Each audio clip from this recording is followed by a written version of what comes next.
Peter, every time I see you, I always say, I'm impressed. Applied Intuition, what you and Kaz are building, is a phenomenal business and you continue to grow.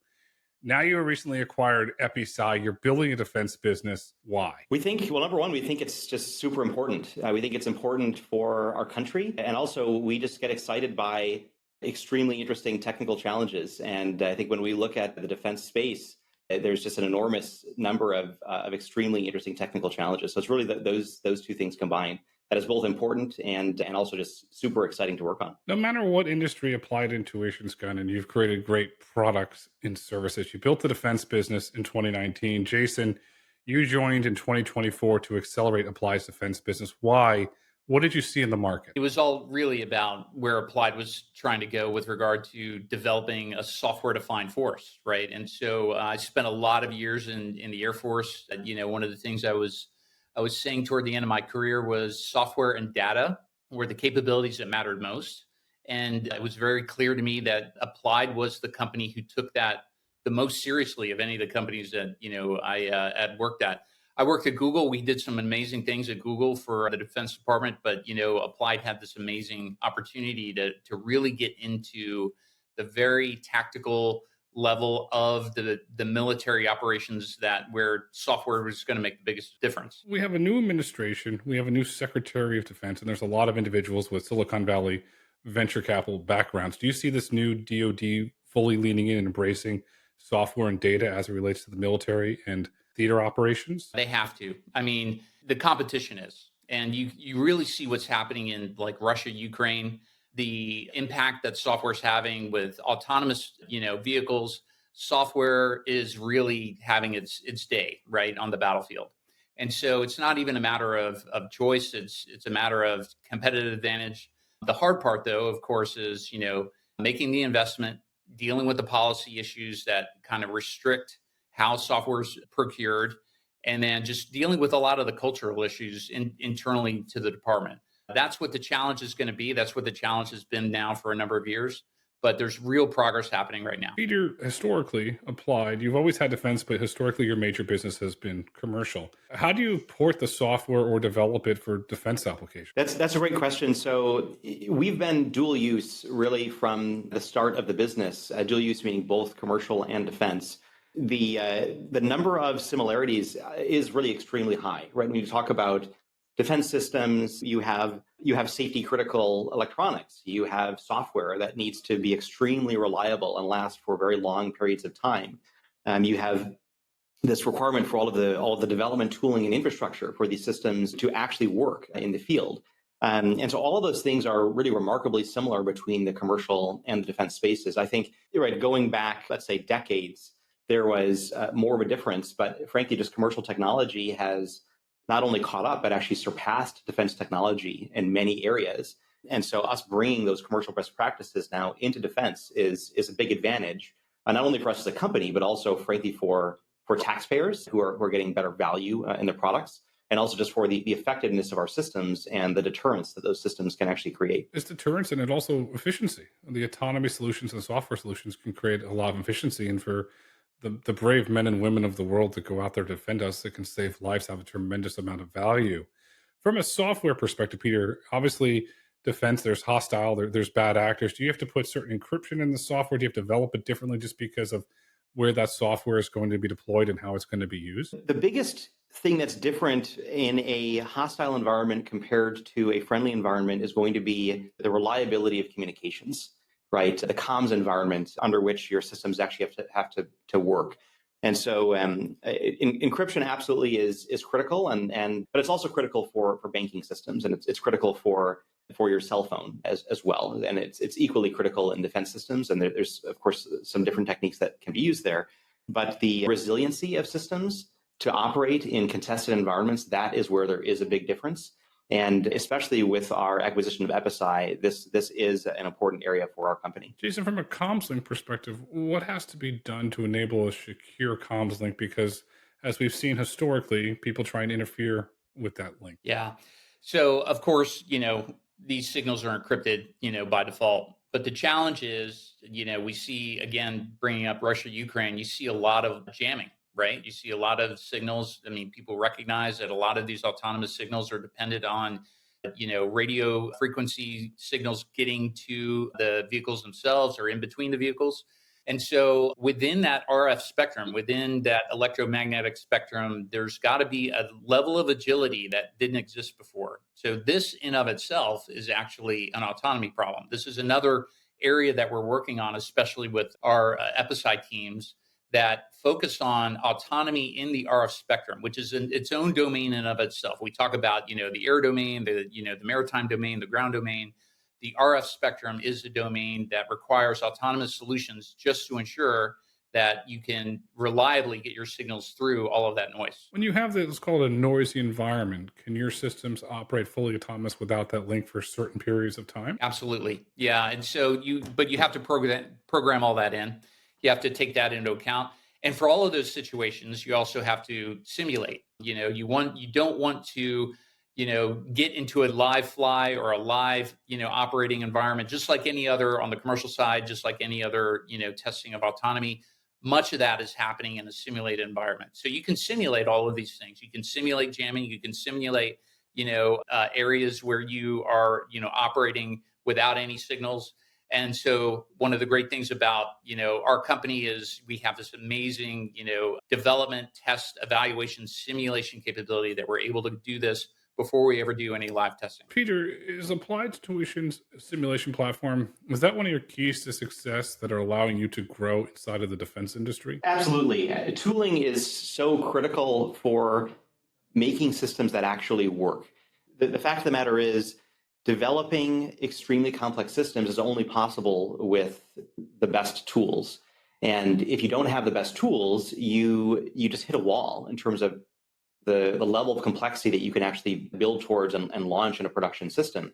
And if you don't have the right tooling, you might be able to arrive at a solution that works once or works for a short while. But if you want a solution that's going to be extremely reliable and then last for the number of years that are expected, not only in defense, but also in automotive, you need extremely powerful tooling to test all of those edge cases and simulate all of the different things that can happen over that long time period to ensure that your system is actually going to be resilient and reliable for all of that. And so absolutely. And of course, tooling is one of the core pillars of our business.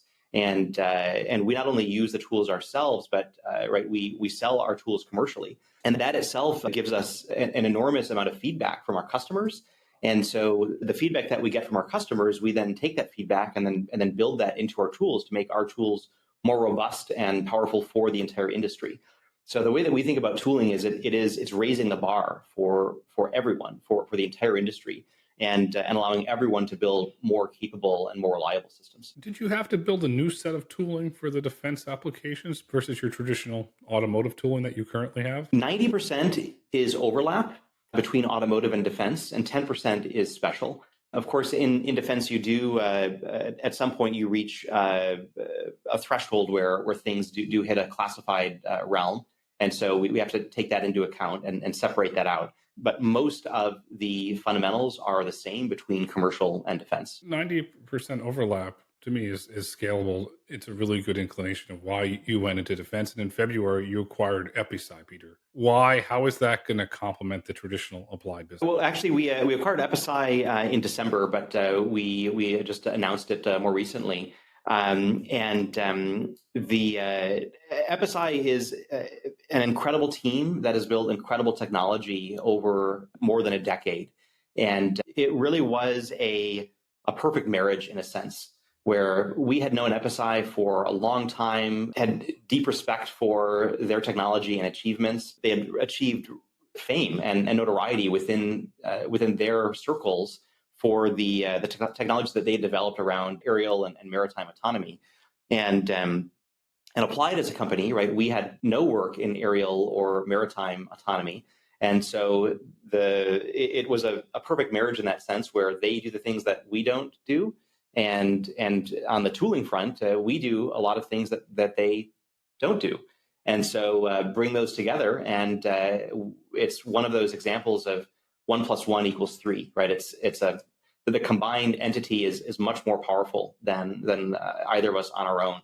And so, we're extremely excited about our roadmap that we have with the EpiSci team. And we can't wait actually till the next time that we're on with you, Grayson, and we'll have even more exciting stuff to talk about. It'll be number 5. And next time you come on, I'd love to see a video of it's called the applied powered EpiSci dogfight. That was impressive, but I want to see when you put the magic applied sauce onto that, what happens there, because something tells me it's going to be pretty magical. Jason, so now you have applied traditional ground business, you have a maritime business, and you have an aerial business, all autonomy. That seems that makes you a really great supplier or vendor to DoD. Is that opening more doors for you now because there are more capabilities? 100%. What was interesting before we acquired EpiSci, we had been coming together on the same contracts as performers on these same contracts. Typically around, we would be providing a lot of our tools, and then EpiSci was providing the autonomy stacks for the maritime and the aviation part. And so we were already on this great path to work together.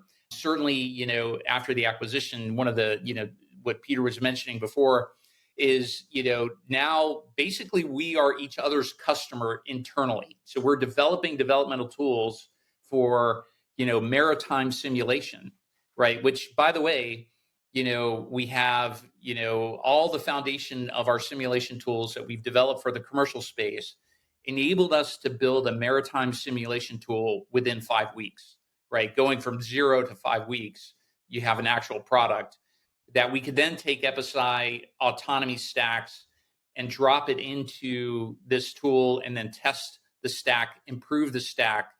And during the entire process of that, we're improving the tool. And so all of these things are coming together, and we are presenting this to our defense customers in a much more holistic manner. They're, massive, positive reception to all of that. There's a lot of things happening in the autonomy space. That's going to continue. We are expecting the budgets for autonomy and autonomy-related programs. So you've probably heard of Replicator. Replicator is one of the big programs that the Defense Department has initiated. We're expecting all of that to be increased in a very short amount of time. So this is a really good time for us, to be presenting this kind of combined capability. I've been following a lot of the defense news lately around the innovation and following what's coming out of DARPA, and there seems to be a growing trend for underwater autonomy applications for surveillance. When you're building the maritime business, Jason, are you also looking above water and underwater, or are you just focusing on one segment of maritime? We are currently focused primarily on surface autonomy. However, our goal is to address all aspects of autonomy, underwater, underseas, another domain.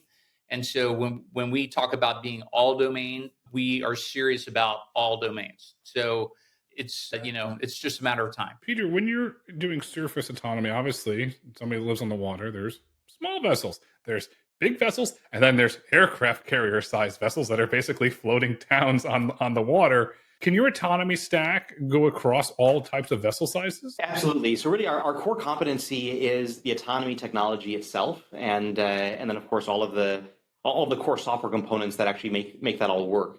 And so the autonomy technology is extensible both to small and large vehicles.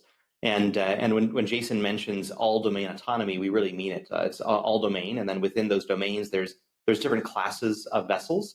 But all of the fundamentals around the core technical elements and the building blocks that we have now as an organization is very extensible to the different vehicle types. Jason, will these be some of the photos that I've seen from DARPA around the unmanned refueling, this unmanned surveillance? Is that kind of where you're looking to deploy this autonomy, or are you looking this to augment human vessels today? Both.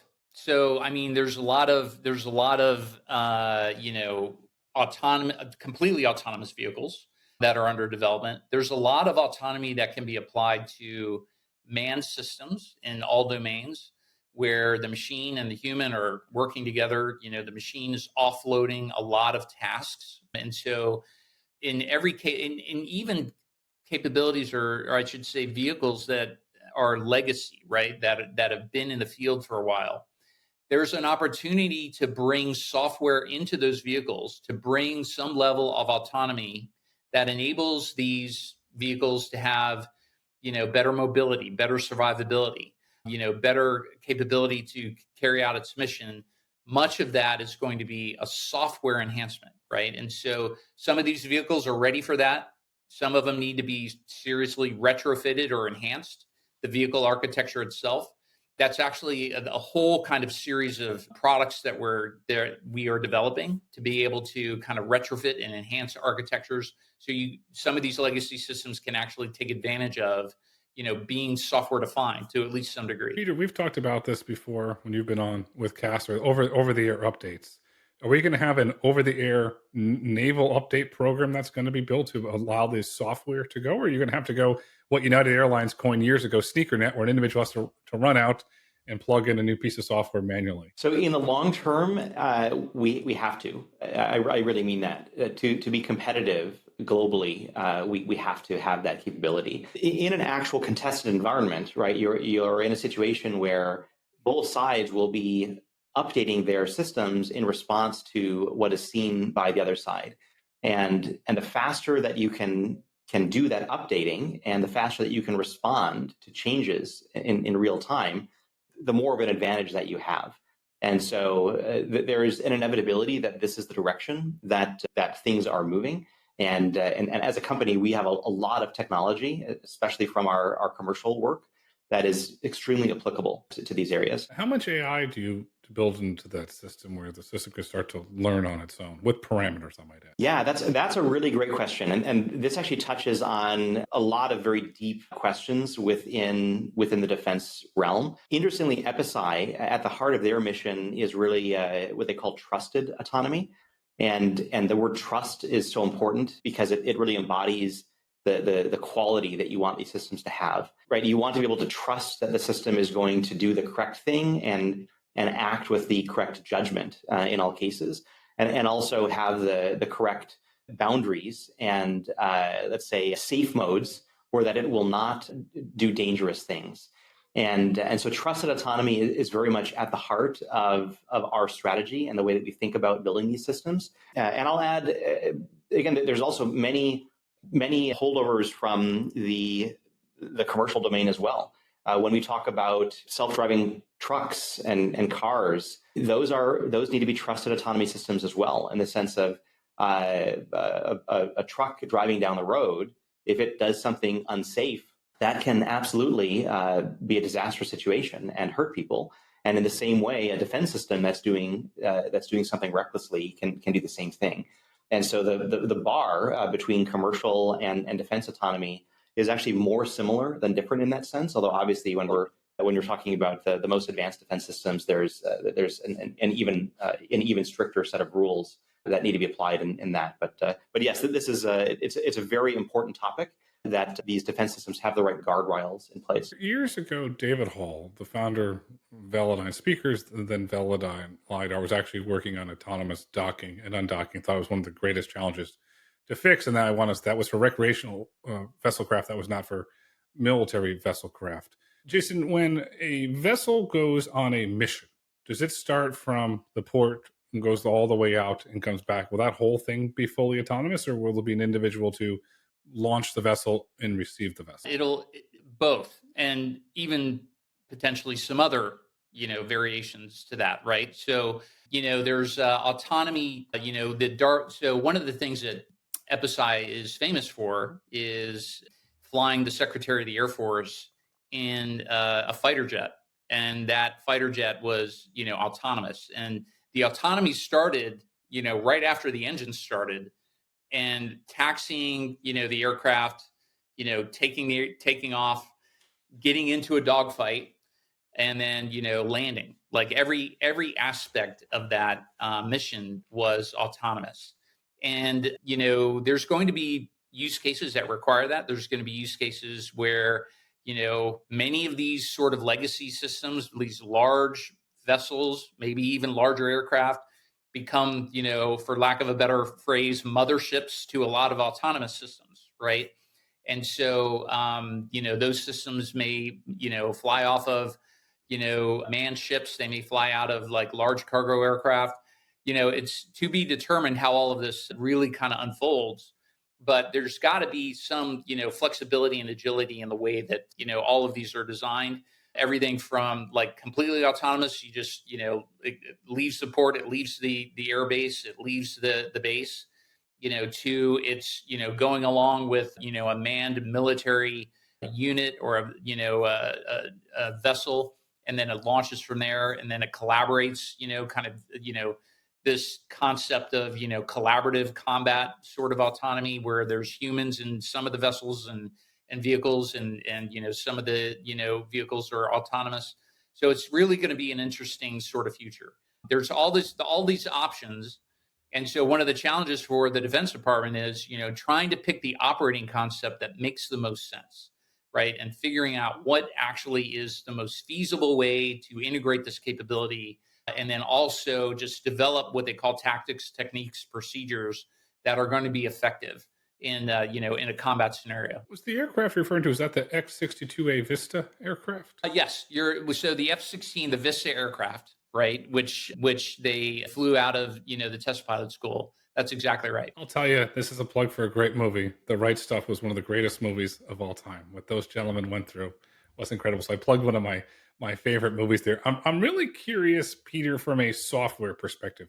You have fully autonomous aircraft, you have human aircraft, and then you've got the best of the best and the Top Gun individuals.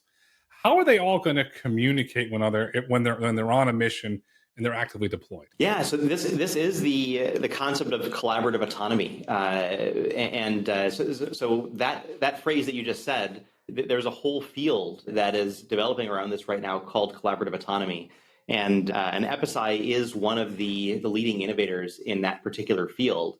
And the overall goal, right, is to have one human represent a larger number of machines, instead of a one-to-one pairing, which has been the case for the last many decades in defense technology.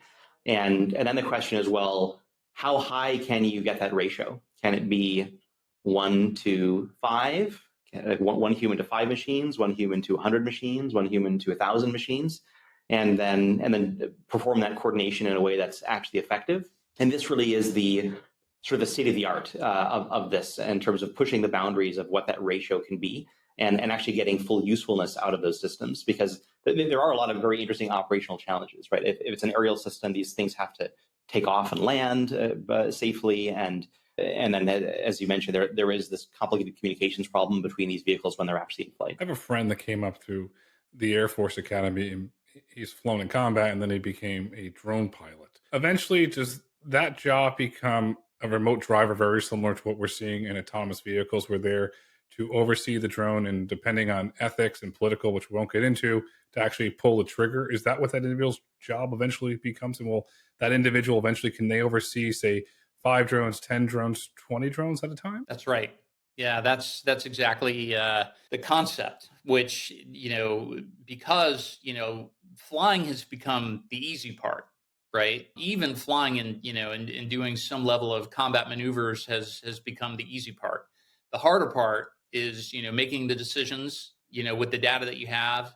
And, frequently that's still going to require, having, what they call a human in the loop, or, a human on the loop, monitoring and making decisions, about, combat scenarios and the way they unfold.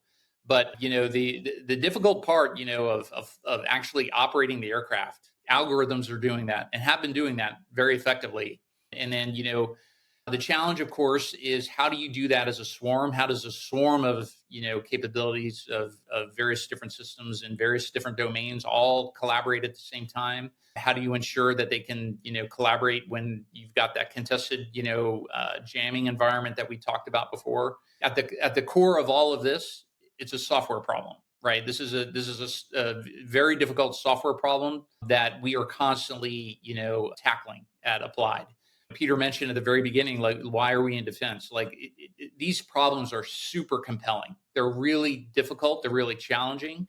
They require, the foundation that our company has created, and dealing with very hard problems on the commercial side. And so, it just makes a lot of sense for us to bring all of that into these very difficult defense use cases. Peter, you mentioned it earlier, dual use. There's 2 dual use questions I'm curious about. One, we've seen all the unfortunate incidents with flight controllers. A general in the field has to be able to manage that. Can that technology carry over to FAA applications?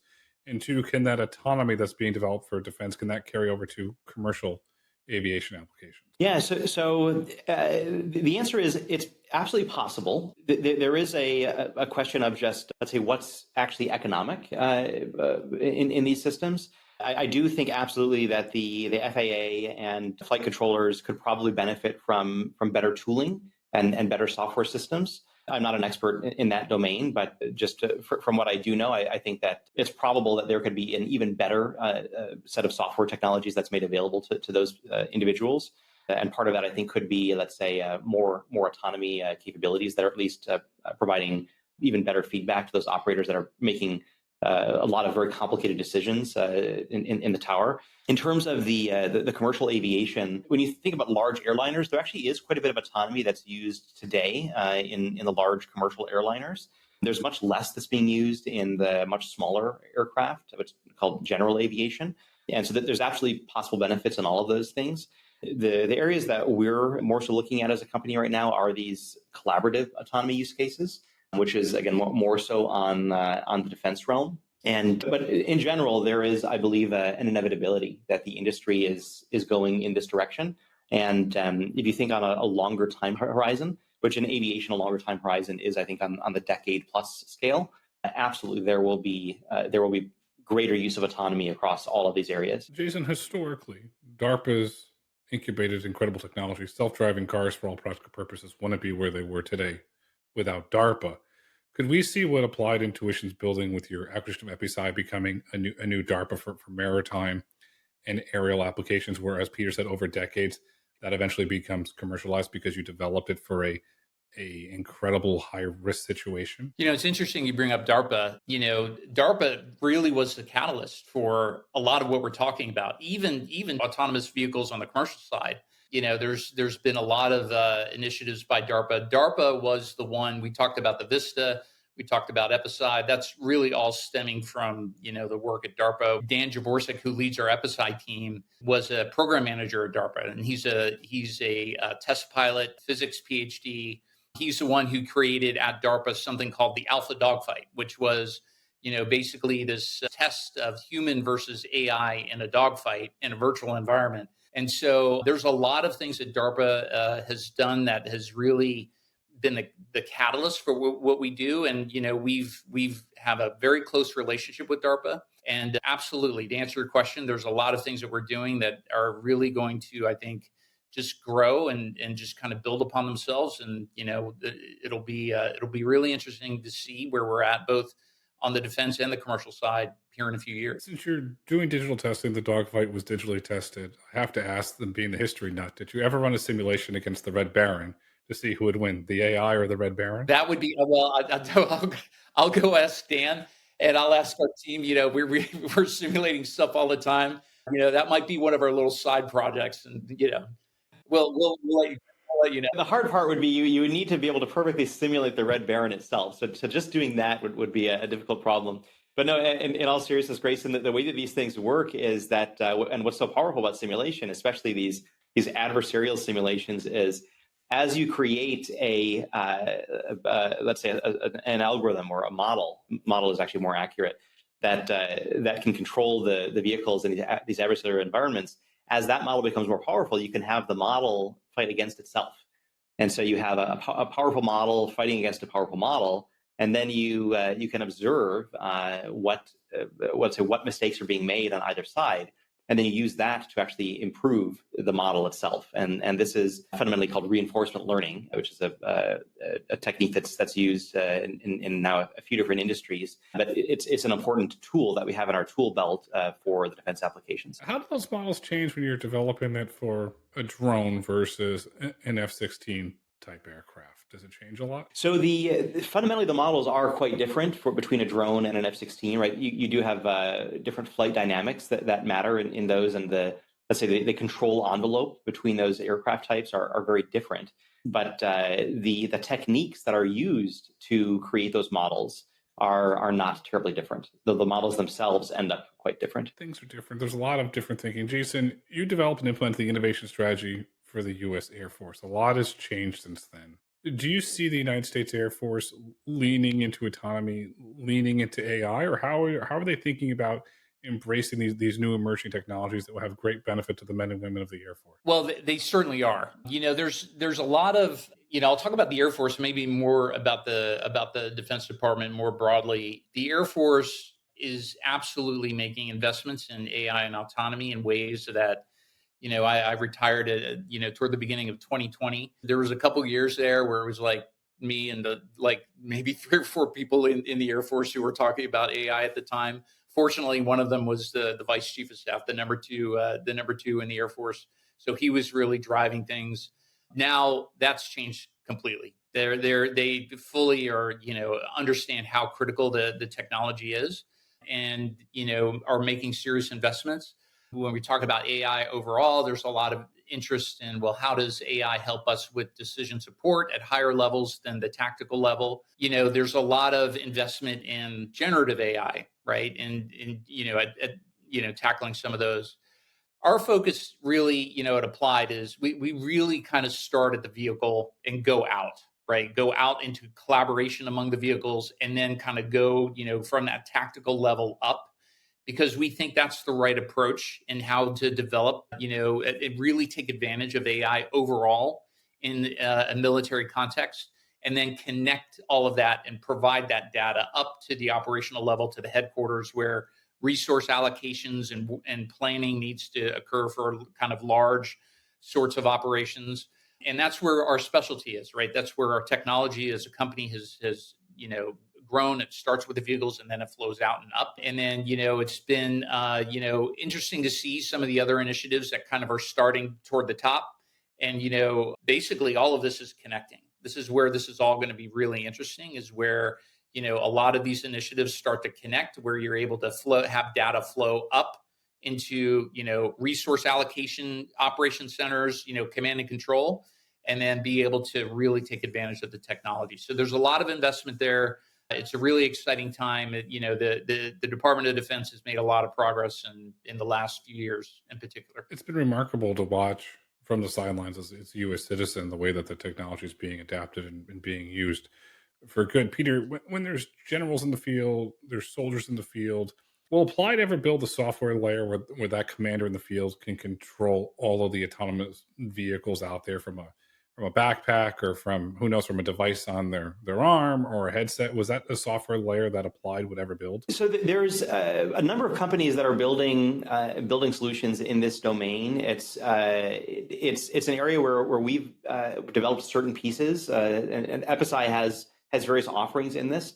It's a surprisingly complex problem space, and because of the diversity of systems that the software systems need to integrate with and talk to, and so I wouldn't say that we would not do that kind of thing, or that we will do that kind of thing, but more so that it's a bit nuanced in terms of again, which systems are designed to be compatible or not. And EpiSci does have a set of solutions right now that are designed to be compatible with the EpiSci autonomy software running on different systems. If you look at complex situations, the geopolitics in the world are complex. Point blank. There's no other way to describe it. How can what you're developing in Applied Tuition now with the EpiSci acquisition, how can you help with threat detection and mitigation? Threat detection in the sense of, a tactical sense is something that certainly our technology has direct application to right now. It really depends on, how the Department of Defense, for example, wants to really apply some of these emerging technologies in the sense of how to detect various different potential military maneuvers, or if one country or another decides that, they're going to threaten their neighbor or do some various different, things that are going to cause a lot of concern by the U.S. government. It really depends on how the DoD wants to apply this technology. We're providing this technology to them. We're ready to work with them on just about any problem they want to tackle. And so if autonomy and if software-defined vehicles are key to that, we're ready to help for sure. There's all kinds of different types of threats that have been around forever. There's all kinds of opportunities to develop new ways to detect them. There's all kinds of ways to include autonomous systems to do that. And so we're willing and ready to help in any of those cases. And Peter, that raises the question because from the threat perspective, it's going to gather a lot of data. Autonomy gathers a lot of data. How are you helping your customers ensure that that data is secure and it's held in a secure location? Yeah, well, this is something that actually there's a lot of experience with already in the defense ecosystem in terms of, let's say, secure data storage, and then ensuring that, let's say, only authorized individuals can get access to certain data. So the default for any of these things is that things are quite secured, and in fact, maybe the greater challenge is allowing access to certain things when needed, because by default in defense, data is intentionally segregated and walled off in a pretty rigorous way. That's a good thing, though. That's a point. That's a very good thing. You don't want a bad actor or a hacker to get access to the data. You want to make sure it stays secure. And I said this earlier, and I'm going to say this again, Peter. What you and Casser have built at Applied Intuition is nothing short of fantastic. You acquired EpiSci. You're building a defense business that Jason's leading. What's next for Applied, Peter? Oh well, we're working on exciting things, Grayson. But I think we'll maybe have to save that for the next time that we're on the show. Okay, deal. Jason, I'm going to try this on you now, sir. What's next for Applied Intuition Defense? Well, all I'll say is I defer to my boss, who's already let you know. Looking forward to the next time, though. It will be exciting, that's for sure. It will be exciting. Yeah, but just underlining, yeah, with regards to our defense business, all domain autonomy is really where the focus is, and in the American ecosystem, a lot of these things currently are at the, let's say, advanced engineering stage. They haven't fully made it to production, and so as a large rule of thumb, production really is the next thing. And then more detail than that, Grayson, we'll have to wait till the next episode. Okay, so to the audience, tune in for the next episode. I'm a huge fan of what Applied Intuition's building. They're going to be one of the most important companies in autonomy, from ground, air, maritime, and perhaps there's something that we don't even know about next. And we'll have Peter back and perhaps Jason back to talk about it. But until then, the future is bright. The future is autonomous. The future is Applied Intuition. Peter, Jason, thank you so much for coming on the road to autonomy. Thanks so much. Thanks, Grayson.